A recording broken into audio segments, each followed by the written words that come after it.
Hello, Chris Worden. So today's question that I'm going to answer is, how long does it actually take to complete a liquidation? Right, well, here we go. So from you making an inquiry, whether it's from your accountant or through the internet, you can appoint a liquidator in a matter of weeks. And all that means is you've chosen the liquidator that you want to handle your liquidation.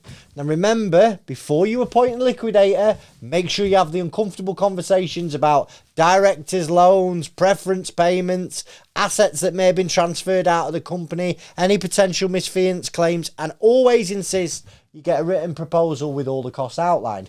But if you are comfortable with the person you're dealing with and, you know, they put it in writing, then you might be ready to appoint them.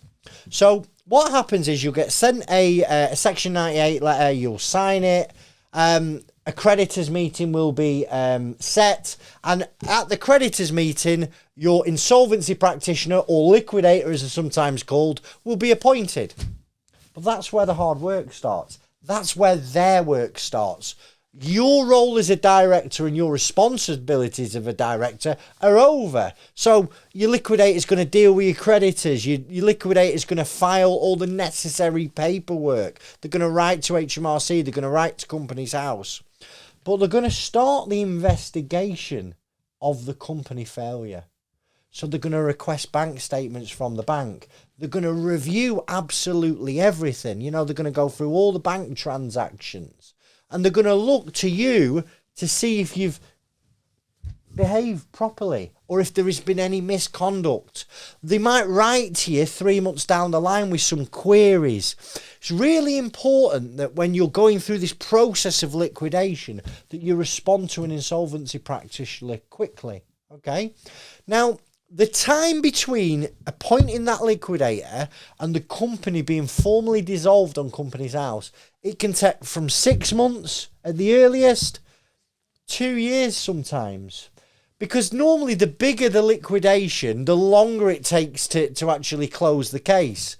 There are delays at the moment, obviously with COVID going on. So remember, once your liquidator becomes appointed, that's when their work goes. Because I get queries off clients sometimes, you know, they appointed the liquidator 7 months ago and they're going, Chris, I'm still active on Companies House. It's not shown as dissolved. You're right. Remember, the timescale between going into liquidation and having been dissolved on Companies House can take months or it can take years.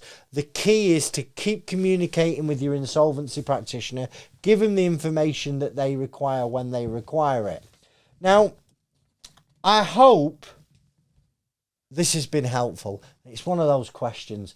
How long does the process take to get for the liquidation to complete? It depends on the things that we've just mentioned.